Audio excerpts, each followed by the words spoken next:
It's funny, I began this week by apologizing for not planning to do as many videos as I did last year. And lo and behold, here's my 6th. And I could easily make it 7 or 8 because this week we had 3, what I like to call, penultimate wagers. Our first situation comes to us from Tuesday's game where defending champ Elizabeth Williams had 2,400 in 3rd place with the daily double final clue in Double Jeopardy, trailing 2nd place player Tessa by 400 and way behind Bill. You notice that if Elizabeth doubles up, she'll have 4,800. She can only get to 9,600, so she can't catch Bill. Bill's winning this game. So we'll get rid of him and look at just Elizabeth and Tessa. Elizabeth's first goal is to get in the lead, so she's going to want to wager at least 401.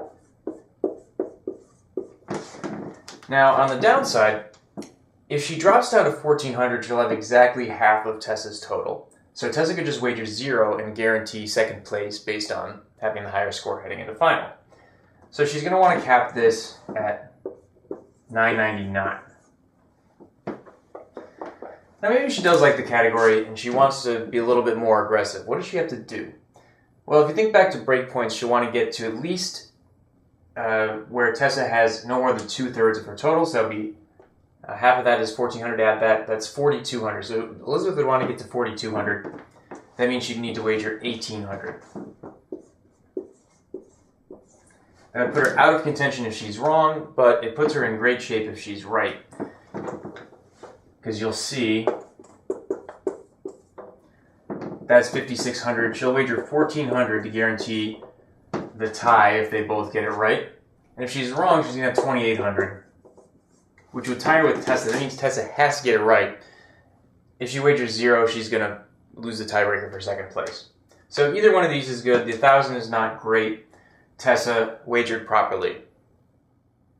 Our second penultimate wager situation comes from Thursday's game, in which Bill, in his 3rd game, has a pretty big lead over Jesse and the daily double. Now there are clues left on the board, but Alex has already given the less than a minute warning.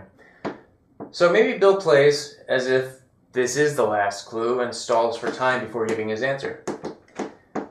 Jesse doubles up. He's going to have 18,800. This is math you're going to have to do in your head, obviously.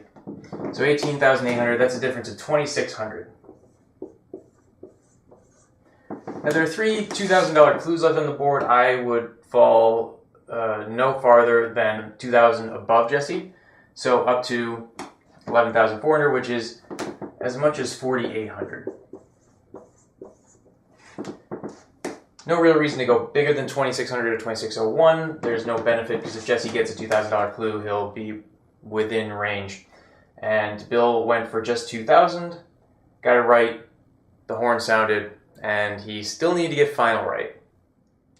Our 3rd and final penultimate wager situation comes from the Friday game where Stephanie, who is getting destroyed on the buzzer in Double Jeopardy, got her, I think, 3rd clue and found the daily double late in Double Jeopardy. Now, there were clues left on the board, and time had been given, so no one was really sure if there's going to be another clue.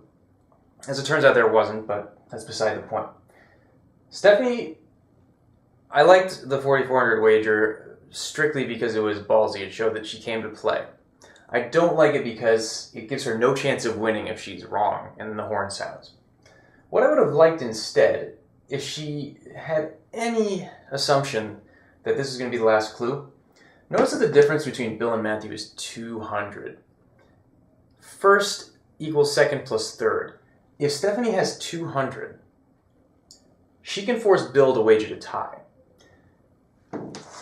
So let's say that Stephanie wagers at 4,200, which is what I would put as her ideal wager if she's going big, which she did. Now let's assume Stephanie has 200.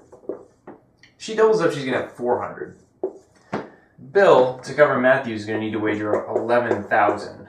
If he gets it wrong, he's going to have 400, which is going to be a tie, so he's not going to want to tack on that extra dollar. Matthew, anticipating this out of Bill, might also wager everything, as he did during the game, actually. And then if he gets it wrong, he'll be left with 0. So Stephanie, by having just 200, gives herself a decent chance to win because, 1, Bill is forced to wager for the tie. If he doesn't, he's going to lose by $1.